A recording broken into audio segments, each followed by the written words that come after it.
Imagine an island, wistful and dreamlike.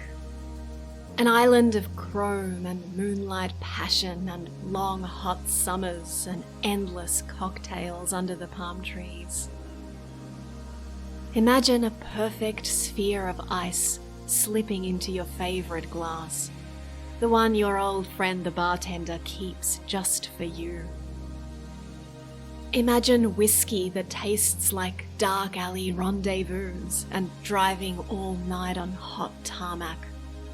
Imagine scenic hills and giant obelisks and gold temples and oh my god!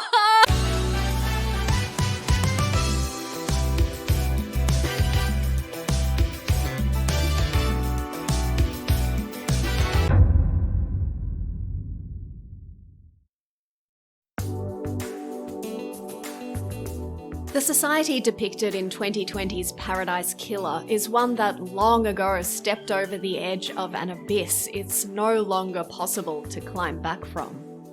Somehow, humanity figured out how to open the cosmic door, and a smorgasbord of eldritch terrors were released into the world. And now ancient beings from beyond the stars toy with us, and demonic possession is just something we all have to stay vigilant against.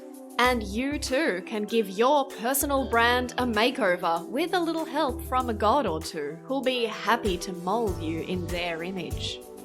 Welcome to Paradise Island 24, birthed from soul dust by the rich for the rich, where mortality doesn't exist and a bright red skeleton is the least weird thing you'll see during your stay here. In this lush abyss of crime and secrets, where you'll be interrogating suspects and solving a murder mystery against a backdrop of sea, sand, and the occult enchantments keeping the whole thing together. To say there's something terribly wrong lurking beneath the sun-drenched paradise of Island 24 seems banal.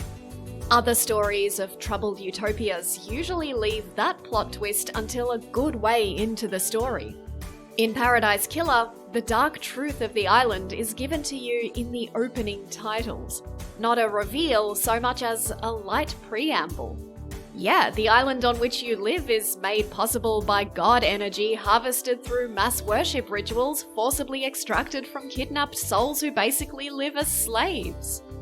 Let's continue. There's something refreshing about Paradise Killer's acknowledgement that we're long past the question of what if we found out our way of life was predicated on the suffering of others, and well into what if we all knew our way of life was predicated on the suffering of others and we didn't really care. If late-stage capitalism is a fundamentally unsustainable system built on the indignities and absurdities of extreme wealth inequality powered by exploitation, I can't think of a more grotesquely appropriate representation of this reality than Paradise Killer. Compared to Island 24, the fictional dystopias of the past look positively quaint. Soylent Green is people? Here we use blood as currency to buy delicious cans of tropical demolition soda. And there's no sinister elite cover-up to protect us from the knowledge of whose blood it is. We are the elite. We're the goddamn syndicate. And we know exactly what we've done.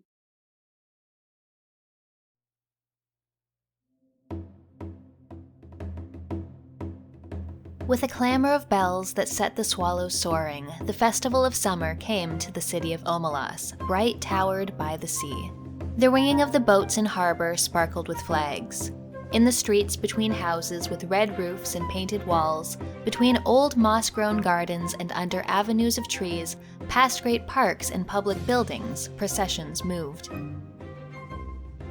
One dystopian story, written in 1973, stands out as being especially prescient. Ursula Le Guin's short story, The Ones Who Walk Away from Omelas, opens with a scene of joy and festivity. And before I describe what comes next, the story is only 4.5 pages long. It's a super easy read and it's available online, so I highly suggest pausing this video for a few minutes and experiencing it yourself first. Where were we? Oh yes, a scene of joy and festivity. Trumpets blare, children dance, women pass out flowers, colourful flags twist and snap in the wind. But of course, that's not all there is to Omelas. In a basement under one of the beautiful public buildings of Omelas, or perhaps in the cellar of one of its spacious private homes, there is a room. It has one locked door and no window. In the room is a child, filthy, confused, and malnourished. It does nothing but sit naked and miserable in its own excrement in the dark, empty room, day after day after day. It lives on water and a half bowl of cornmeal, which is filled up hastily by people with disgusted eyes who are forbidden from talking to it.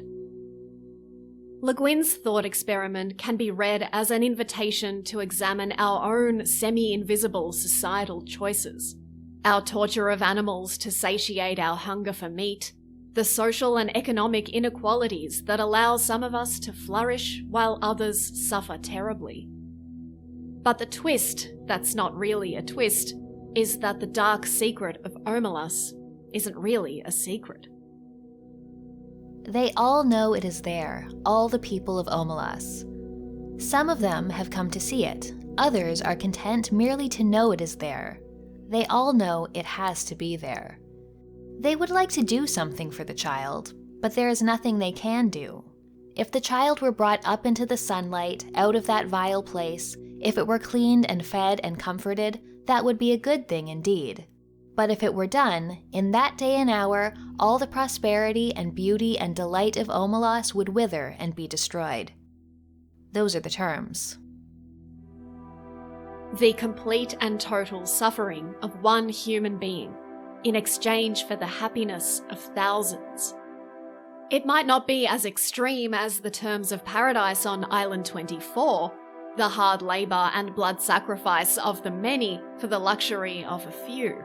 But as Le Guin's narrator notes in the story of Omelas, even the most extreme and horrific evil can be rendered banal.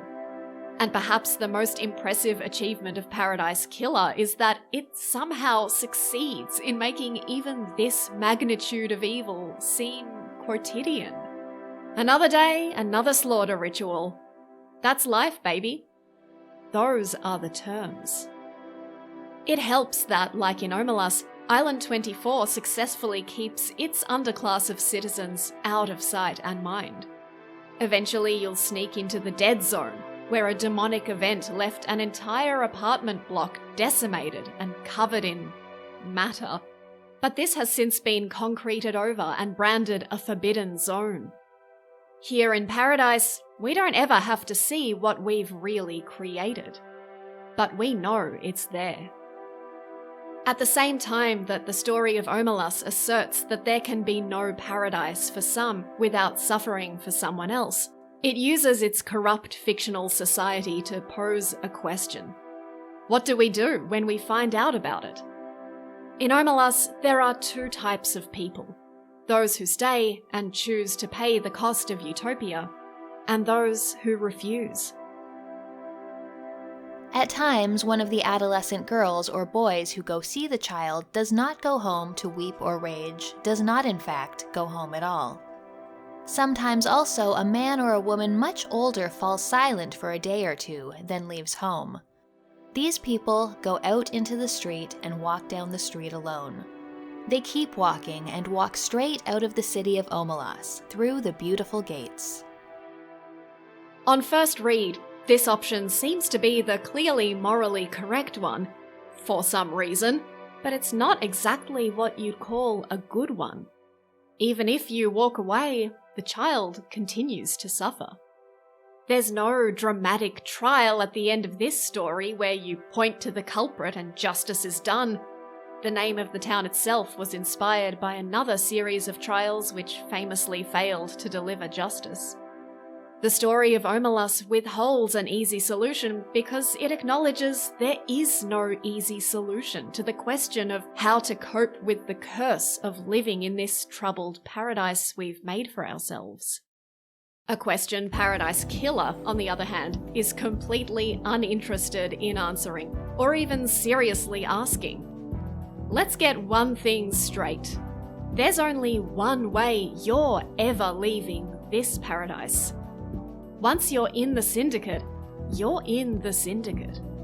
Your two closest friends on the island got involved in a murder plot just so they could be free, and at the end of the game, you can lay out the evidence and blow them away for it with what may as well be a wink and a grin.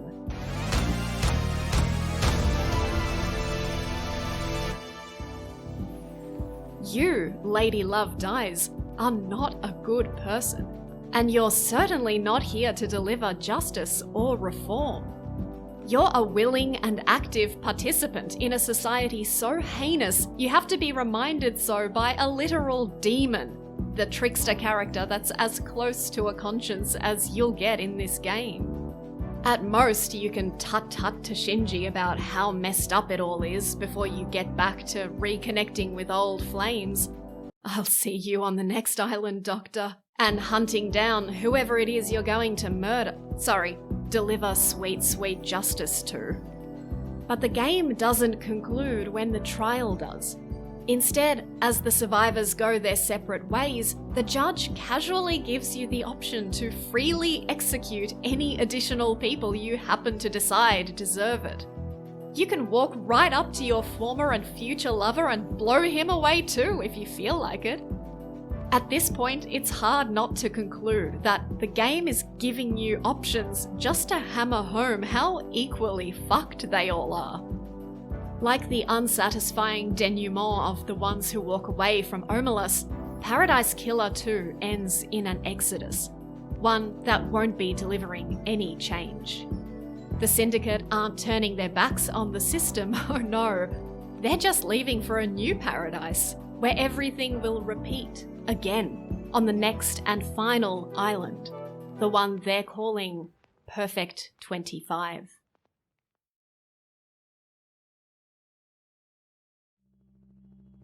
In the same year Le Guin published her dystopian short story, a researcher by the name of John Calhoun published his report on his mortality-inhibiting environment for mice, a utopia he designed and built in the laboratory. He'd built a paradise with abundant food, water, and nesting material, not to mention space. A 100 square inch tank with hand-built mesh tunnels and corridors linking a total of 265 nesting boxes.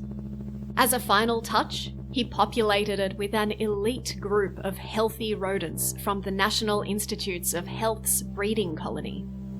No illness, no hunger, no cold, no predators. Heaven.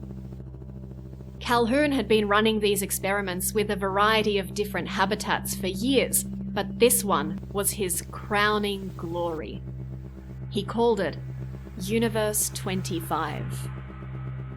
He started with 4 breeding mouse pairs, which settled in and got to business until the population was exploding, doubling every 55 days.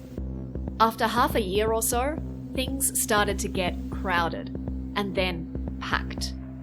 Soon, prosocial behaviours diminished and all but disappeared, along with the ability of the mice to defend their territory. Senseless violence broke out, nursing females attacked their own young, and mortality soared. But even after population levels reduced to manageable numbers, the mice did not return to procreating. They were already too socially and emotionally damaged, something Calhoun called the first death, the spiritual death, which he made clear was the precipitating and irreversible cause of the second death, the death of the body, and eventually of civilization itself. Ironically, perfection had led to social downfall. Paradise Killer is not a tale of a fallen utopia. It's a tale of 24. You can traipse across the island collecting grim postcards of these fallen universes and their tragicomic demises. Island 2 was destroyed by demons. Island 20 died when its mountain collapsed in on itself. Island 8 was simply removed from history. Here, as with Calhoun's mouse universes, every experiment in artificial abundance has, so far, come to the same conclusion. Collapse is inevitable. Heaven will always become hell. Such was the same conclusion arrived at by a run of dystopian fiction, likely inspired by Calhoun's research findings. The comparison isn't perfect. Calhoun's experiments, as well as the dystopian books and films that followed, were primarily tapping into fears of overpopulation, not social inequality. Although in any case, the implied outcome is moral decay. But if there's a clear parallel to Paradise Killer, it's this: the delusion that we can have it all, with no boundaries or constraints, will destroy us every time. Paradise is fundamentally unstable and unsustainable, and utopia cannot come without a cost. To be willing to pay that price, or to force someone else to pay it for you, is to sacrifice your own humanity, die the first death, after which the second is all but inevitable. The collapse of civilization, as society crumbles under the weight of its own contradictory nature. The Paradise Killer isn't a kid with a knife or a demon from the netherworld. It's our own hubris in thinking we could build paradise in the first place. Paradise Killer recognizes this and yet offers us no way out of these realities, no option to pack our bags and walk away.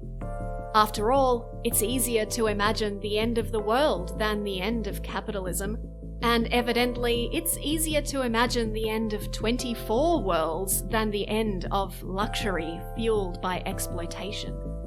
And if blood rituals and demonic possession all seem a little too ridiculous to be an appropriate metaphor for the dystopia we live in, just remind yourself that hundreds of millions of us currently live in a bloodthirsty socio-economic machine in which elderly people were recently asked to be willing to commit mass suicide by dying from a preventable disease in order to stop the economy from slowing down. Wonder what that's gonna look like on a postcard. I wish I could tell you there's a secret ending which lets you smash the system, free the slaves, and send this cursed paradise back to the hell void from which it came. Return from whence you came. But Paradise Killer's most diabolical trick is that it's not about changing the system. It's about being part of the system. And so, its ending is as sentimental as it is uncomfortable, as hopeful as it is doomed. The trial comes to a close. Everything can return to normal again. Paradise 25 awaits. See you on the next island. Roll credits. As I watched the names scroll past, I thought of that ominous phrase, back to normal, and what it's come to mean these last few years. A yearning for a functional and just society that never really existed. The desire to erect a wall around the gaping rifts that have swallowed so many and go back to pretending they weren't there. A desire the true horror of which Paradise Killer takes to a blindingly obvious extreme. If this is normal, why the hell are we so desperate to return to it?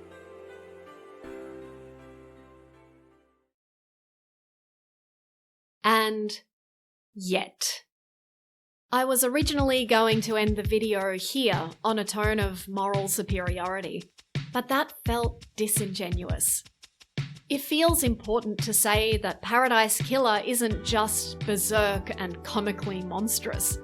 It's also profoundly charming. Weeks after finishing the game and saying my goodbyes, I still can't stop thinking about this island of whimsical whiskies and flamboyant characters and music that makes me picture smoky red neon and headlights on the beach. Paradise Killer is masterful in the art of seduction, of fleeting impressions and hazy recollections found in everything from a lost postcard memory to a suggestive item description to a tantalizing snatch of synth in the distance. Its defining aesthetic is vaporwave after all, a style that, despite its obnoxious sentimentality and ironic hyper-nostalgia, has a tendency to ensnare you in spite of yourself, to make you long for an ideal past that you know never was. The game is well conscious of this. This image reminds you of a wonderful family holiday on a beach you had. You frolicked in the sea with your siblings. You have never been to a beach. This fantasy isn't real. It's fake. It's a mirage. But be honest, do you really care? Paradise Killer doesn't just disgust you with the excesses of abuse and torture, it lulls you with the sights and sounds of paradise. The bittersweet heartache of nostalgia and the allure of a fantasy that promises you your better days aren't behind you. And while I know some people refused to unsee the ugliness behind the rosy facade and even put the game down completely, the ones who walked away from Island 24, I wasn't one of them. I chose to stay, a decision I'm left struggling with. I see the cracks in paradise. I yearn for paradise nonetheless. And I can't shake the feeling that, despite everything, I will be returning to Island 24 quite soon. Maybe it's not so easy to walk away from paradise after all. Especially not one that sounds like this.